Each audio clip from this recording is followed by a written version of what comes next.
அப்பெல்லாம் வந்து பாத்தீங்கன்னாக்கா ஒரு குடும்பத்துல வயசு பொண்ணு இருந்தா தான் பக்கு பக்குன்னு இருக்கும். நம்ம சினிமாலலாம் கூட ஐயோ வயசு பொண்ணை வச்சுட்டு என்ன பண்றதுன்னு தெரியலன்னு. இன்னைக்கு 80 வயசு பாட்டி வீட்ல வச்சிருந்தா கூட பக்கு பக்குன்னு இருக்குது. ஏன்னா தமிழ்நாட்டுல இன்னைக்கு 5 வயசுல இருந்து 80 வயசு பாட்டி வரைக்கும் வித்தியாசம் தெரியாம போதையில போய் கூட்டு பலாத்காரம் பண்ற அளவுக்கு இன்னைக்கு சீரழிஞ்சுக்கிட்டு இருக்கிறோம். இதுதான் 1.0 சாதனை. இதுக்காக 2.0 வரணுமா? திராவிட 2.0 வரணுமா? எதுக்காக வரணும் சொல்லுங்க. ஏதாவது ஒரு சாதனையை சொல்லுங்க. இது வந்து யாராலுமே செய்ய முடியாதுன்னு. நீங்க கல்வியில் சிறந்த தமிழ்நாடுனாங்க. பிஜிஐன்னு இருக்கு. பெர்ஃபார்மன்ஸ் கிரேடிங் இண்டஸ்ட்ரின்னு சொல்லிட்டு. அதுல போன 2022 23 விட 23 24 நம்ம 4 புள்ளி குறைஞ்சிருக்கிறோம். எப்படி போய் நீங்க கல்வியில் சிறந்த தமிழ்நாடு நீங்க சொல்லுவீங்க? என்ன டேட்டா இருக்கு? எந்த அடிப்படையில் நீங்க சொல்றீங்க? அப்ப என்ன காரணத்துக்காக 2.0 வரணும்? இப்ப நீங்க இருக்கிறது வந்து உதயநிதி ஸ்டாலின் அவர்களை வந்து முதலமைச்சர் ஆக்கிறதுக்காக 2.0 வரணுமா? இல்ல ஐயா ஸ்டாலின் தான் முதலமைச்சர் வேட்பாளர். அதெல்லாம் எந்த மாற்றமும் இல்ல. இதுல என்ன? இல்ல நீங்க பாருங்களேன்.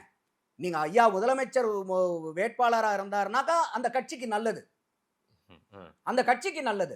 உதயநிதி ஸ்டாலின் அவர்களை முன்னிறுத்தினாங்கன்னா நான் இப்ப இந்த சொன்ன காரணங்கள் பூரா போதும் மக்கள் எந்த அளவுக்கு வந்து அதை மாற்றி யோசிப்பாங்கன்னு சொல்லிட்டு. சரி. அப்போ நீங்க இன்னைக்கு திராவிட மாடல்னு சொல்லிட்டு நீங்க இளைஞர்கள் பேசுறது என்ன சாதனையை பேசுறீங்கன்னு தான் நான் கேக்குறேன். இன்னைக்கு ஒரு என்ன சாதனையை பேசுறாரு ஐயா ஸ்டாலின் அவர்கள், அதெல்லாம் நானே பாராட்டுறேன்.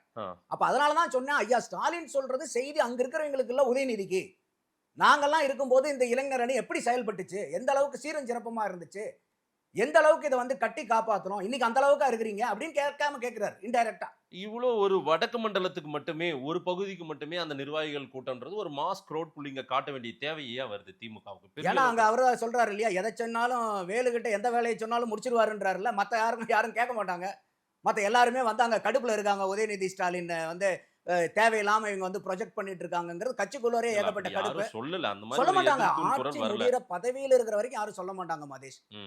யாருமே அதிமுக ஆட்சியில் பதவியில் இருக்கிற வரைக்கும் ஏதாவது பிரச்சனை இருந்துச்சா? எதுவும் இல்ல. அதே மாதிரி தான் பவர் அட்ராக்ட்ஸ் எவ்ரிபடி.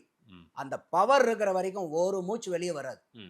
ஏன் இன்னும் ஒரு படி போய் ராஜராஜ சோழன் கூட சொல்லுவாங்க. அந்த பதவி இல்லாம 2026 இவங்க தோல்வி அடைஞ்சாங்கன்னா அப்ப திமுக எந்த கதிக்கு வருதுன்னு நீங்க அப்ப பாருங்க.